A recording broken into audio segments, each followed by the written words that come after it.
Section 17 of the Ingoldsby Legends, First Series.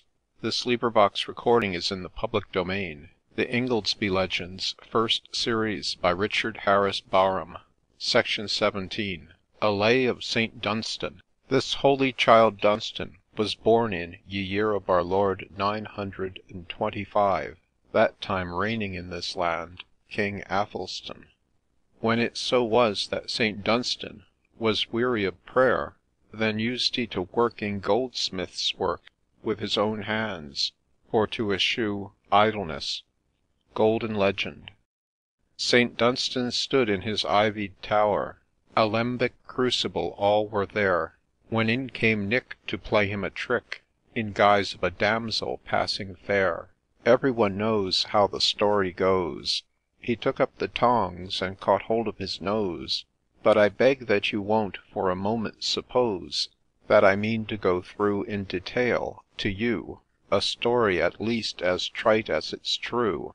Nor do I intend an instant to spend on the tale how he treated his monarch and friend, when bolting away to a chamber remote, inconceivably bored by his witten gamote, and we left them all joking, and drinking, and smoking, so tipsily grand they'd stand nonsense from no king, but sent the Archbishop, their sovereign, to fish up with a hint that perchance on his crown he might feel taps, unless he came back straight and took off his heel taps.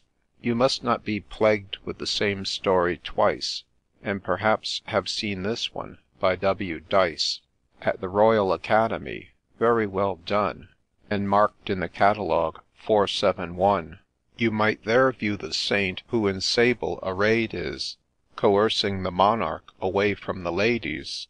His right hand was hold of his Majesty's jerkin, his left shows the door, and he seems to say, Sir King, your most faithful commons won't hear of your shirking. Quit your tea and return to your Barclay and Perkin, or by Jingo ere morning no longer alive-a, sad victim you'll lie to your love for Elgiva. No farther to treat of this ungallant feat. What I mean to do now is succinctly to paint one particular fact in the life of the saint, which somehow for want of due care, I presume, has escaped the researches of Rapin and Hume. In recounting a miracle both of them men who a great deal fall short of Jacques, Bishop of Genoa, an historian who likes deeds like these to record, see his Aurea Legenda by Wynkyn de Worde. St. Dunstan stood again in his tower, alembic crucible all complete. He had been standing a good half-hour, and now he uttered the words of power, and called to his broomstick to bring him a seat. The words of power, and what be they? To which e'en broomsticks bow and obey. Why, 'twere uncommonly hard to say, as the prelate I named has recorded none of them, what they may be, but I know they are three, and abracadabra, I take it, is one of them. For I'm told that most Kabbalists use that identical word written thus in what they call a pentacle. However that be, you'll doubtless agree, it signifies little to you or to me, as not being dabblers in grammarye. Still it must be confessed, for a saint to repeat such language aloud is scarcely discreet, for as Solomon hints to folks given to chatter, a bird of the air may carry the matter. And in sooth, from my youth, I remember a truth, insisted on much in my earlier years, to wit, little pitchers have very long ears. Now just such a pitcher as those I allude to was outside the door which his ears appeared glued to. Peter the lay brother, meagre and thin, 5 feet 1 in his sandal shoon, while the saint thought him sleeping, was listening and peeping, and watching his master the whole afternoon. This Peter the saint had picked out from his fellows, to look to his fire, and to blow with the bellows, to put on the wall's end and lambtons whenever he chose to indulge in a little orfevrerie. Of course you have read that St. Dunstan was bred a goldsmith, and never quite gave up the trade. The company, richest in London, 'tis said, acknowledge him still as their patron and head. Nor is it so long since a capital song in his praise now recorded their archives among, delighted the noble and dignified throng of their guests, who the newspapers told the whole town, with cheers pledged the wine cup to Dunstan's renown. When Lord Lyndhurst, the Duke, and Sir Robert were dining at the Hall some time since, with the Prime Warden Twining. I am sadly digressing, a fault which sometimes one can hardly avoid in these gossiping rhymes. A slight deviation's forgiven, but then this is too long, I fear, for a decent parenthesis. So I'll rein up my Pegasus sharp, and retreat, or you'll think I've forgotten the lay brother Peter, whom the saint, as I said, kept to turn down his bed, dress his palfreys and cobs, and do other odd jobs, as reducing to writing whatever he might in the course of the day or the night be inditing, and cleaning the plate of his mitre with whiting, performing, in short, all those duties and offices abbots exact from lay brothers and novices. It occurs to me here, you'll perhaps think it queer that St. Dunstan should have such a personage near, when he'd only to say, those words be what they may, and his broomstick at once his commands would obey. That's true, but the fact is, 'twas rarely his practice such aid to resort to, or such means apply, unless he'd some dignified knot to untie, adopting, though sometimes as now he'd reverse it, old Horace's maxim, nec broomstick intersit. Peter, the lay brother, meagre and thin, heard all the saint was saying within. Peter, the lay brother, sallow and spare, peeped through the keyhole, and what saw he there? Why, a broomstick bringing a rush-bottomed chair.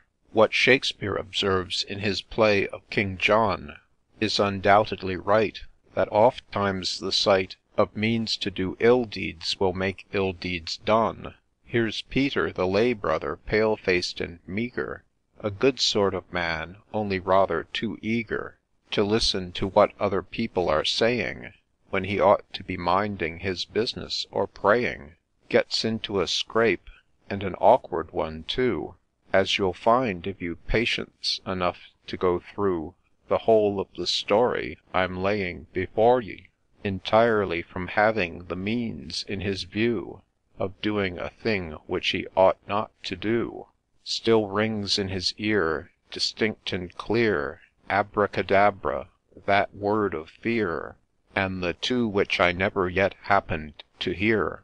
Still doth he spy with fancy's eye the broomstick at work, and the saint standing by, and he chuckles and says to himself with glee, "Aha, that broomstick shall work for me! Hark, that swell, o'er flood and o'er fell, mountain and dingle and moss-covered dell!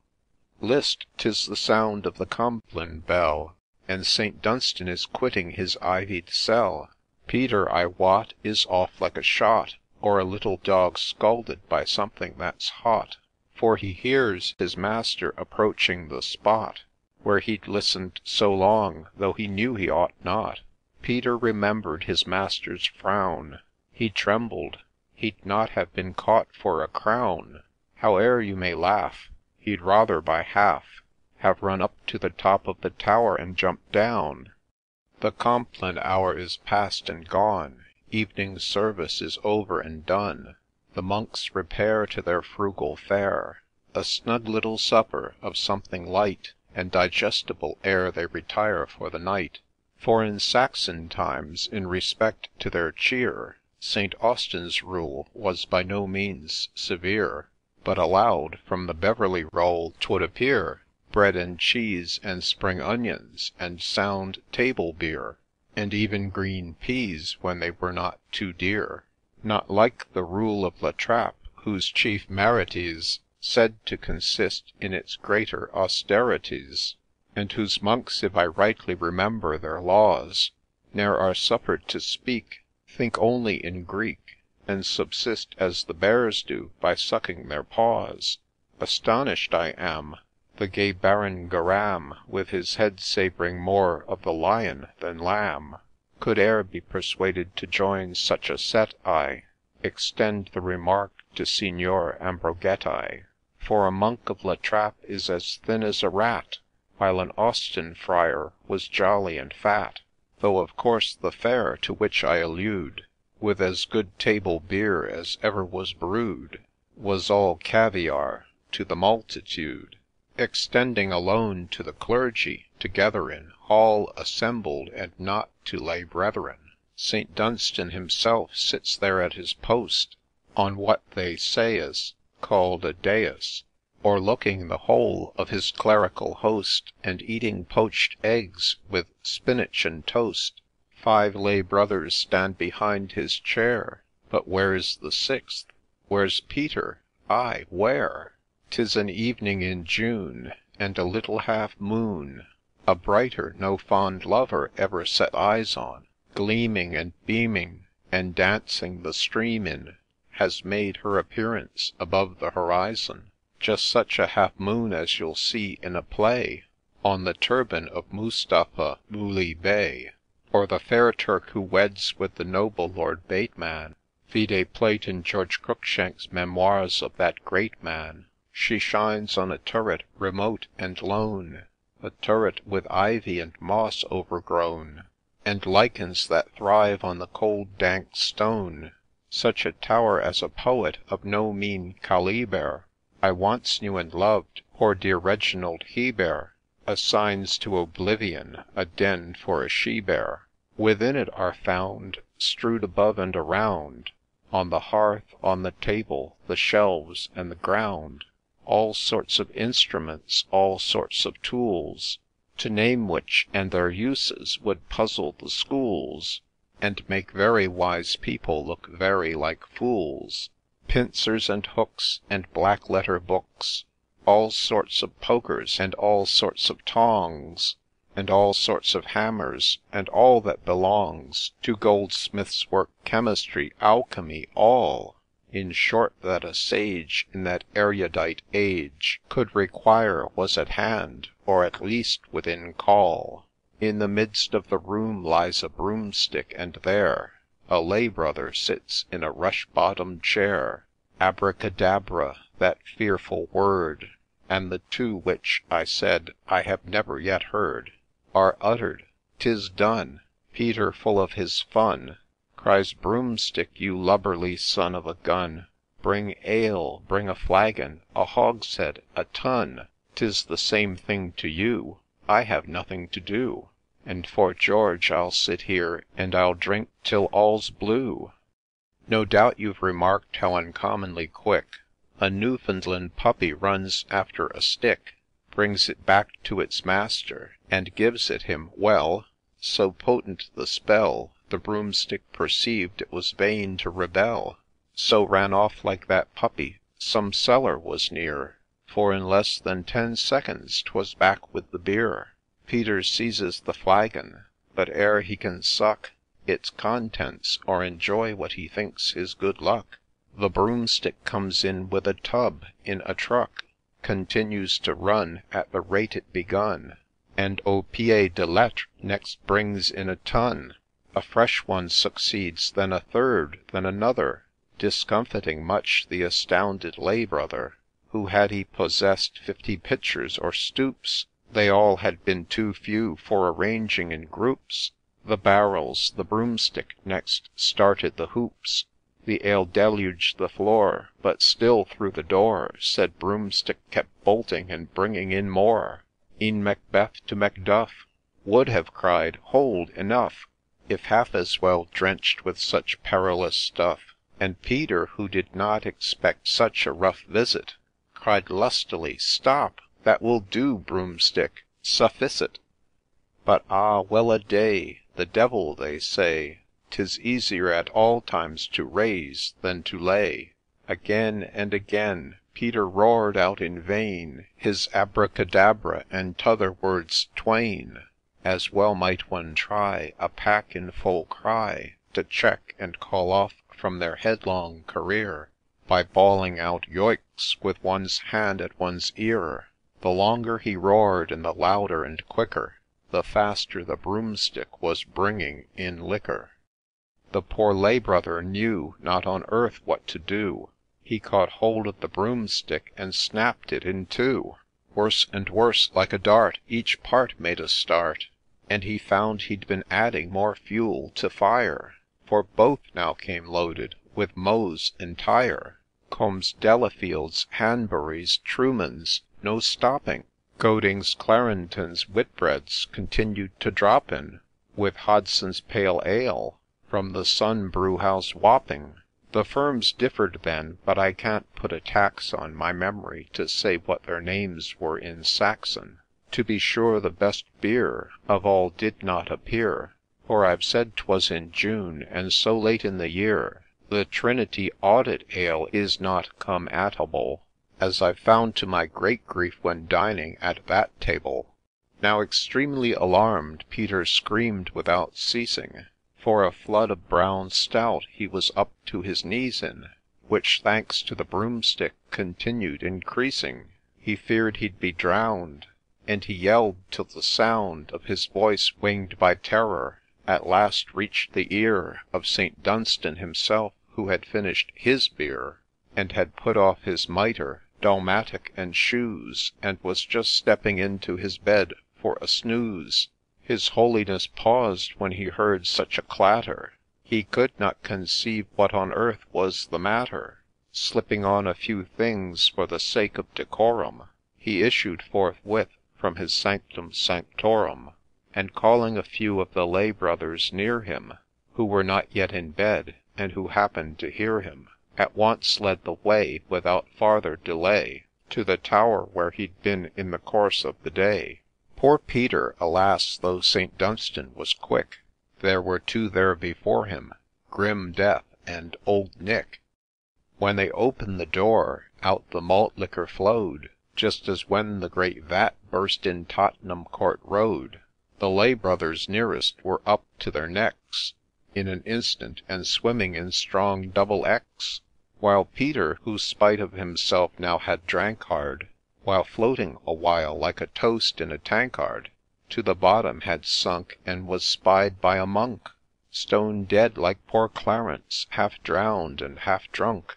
In vain did St. Dunstan exclaim, Vade retro, strong Birum discede a lay fratre Petro. Queer Latin you'll say, that prefix of lay, And strong Birum, I own they'd have called me a blockhead if At school I had ventured to use such a vocative. 'Tis a barbarous word, and to me it's a query If you'll find it in Patrick, Morell, or Mereri. But the fact is, the Saint was uncommonly flurried, And apt to be loose in his Latin when hurried. The brown stout, however, obeys to the letter, Quite as well as if talked to in Latin much better By a grave Cambridge Johnian, or graver Oxonian, Whose language, we all know, is quite Ciceronian. It retires from the corpse, which is left high and dry, But in vain do they snuff and hot towels apply, And other means used by the faculty try. When once a man's dead, there's no more to be said. Peter's beer with an E was his beer with an I. Moral. By way of a moral, permit me to pop in The following maxims. Beware of eavesdropping. Don't make use of language that isn't well scanned. Don't meddle with matters you don't understand. Above all, what I'd wish to impress on both sexes is, Keep clear of broomsticks, Old Nick, and 3 X's. L'Envoi.